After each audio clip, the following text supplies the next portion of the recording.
Pernah nggak sih kita ngerasa butuh pengampunan yang benar-benar total, bukan cuma buat satu dua kesalahan, tapi buat semuanya. Yang kelihatan, yang nggak kelihatan, yang disengaja, yang nggak disengaja.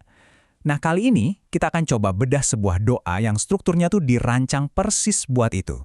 Kayaknya kita semua pernah ada di titik ini, di mana kita pengen banget bisa nekan tombol reset, ngebuang semua beban yang rasanya numpuk di pundak, terus mulai lagi dari awal, dengan hati yang lebih bersih, lebih ringan. Sebuah harapan yang, ya, sangat manusiawi kan? Dan ternyata, untuk harapan universal tadi ada sebuah teks yang luar biasa. Sebuah doa dari ajaran kenabian yang bukan sekedar untayan kata-kata indah, tapi bisa dibilang ini kayak sebuah arsitektur permohonan yang mencoba merangkul setiap sisi dari kerapuhan kita sebagai manusia. Nah, ini dia wujud aslinya. Oke, sekarang kita lihat terjemahannya. Kalau dibaca sekilas mungkin biasa aja ya. Tapi kalau kita perhatiin kalimat per kalimat, doa ini punya logika yang dalam banget. Yuk kita bongkar bareng-bareng buat lihat apa sih yang bikin doa ini begitu menyeluruh dan kuat. Jadi, apa yang bikin doa ini terasa total? Nah, jawabannya ada di desainnya. Ini bukan sekedar daftar permintaan maaf biasa, tapi lebih mirip kayak sebuah jaring yang dirancang dengan presisi buat menangkap semua kemungkinan kesalahan kita, bahkan yang kita sendiri nggak sadar sama sekali. Coba deh perhatiin polanya. Keren banget. Doa ini tuh bekerja dengan cara mencakup dua kutub yang berlawanan. Pertama, soal waktu, yang telah kulakukan dan yang belum kulakukan. Ini kayak mengunci masa lalu sekaligus masa depan. Terus soal visibilitas, yang kusembunyikan dan yang kutampakkan. Ini mencakup dunia batin kita dan semua tindakan nyata di luar.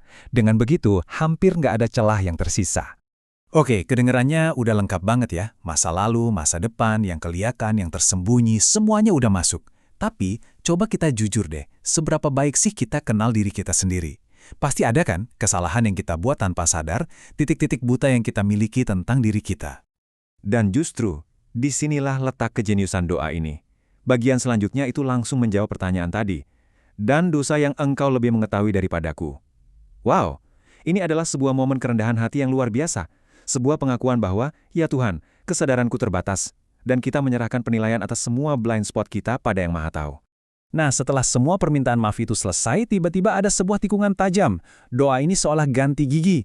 Dari yang tadinya terus meminta, sekarang jadi menegaskan. Ini bagian yang sangat krusial dalam perjalanan doa ini. Di sini muncul dua nama Tuhan, Al-Muqaddim yang mendahulukan dan Al-Muakhir yang mengakhirkan. Kenapa ini penting? Karena dengan menyebut dua nama ini, si pendoa seolah-olah bilang, setelah semua permohonanku tadi, pada akhirnya aku sadar bahwa semua urusan, apa yang maju dan apa yang mundur dalam hidupku, itu sepenuhnya ada di tanganmu. Ini bukan lagi soal transaksi minta maaf, tapi udah jadi sebuah penyerahan diri total.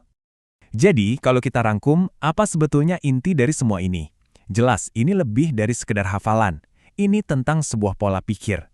Sebuah cara pandang yang baru terhadap kesalahan diri sendiri dan konsep pengampunan itu. Doa ini, pada dasarnya, itu kayak melatih kita dalam tiga hal.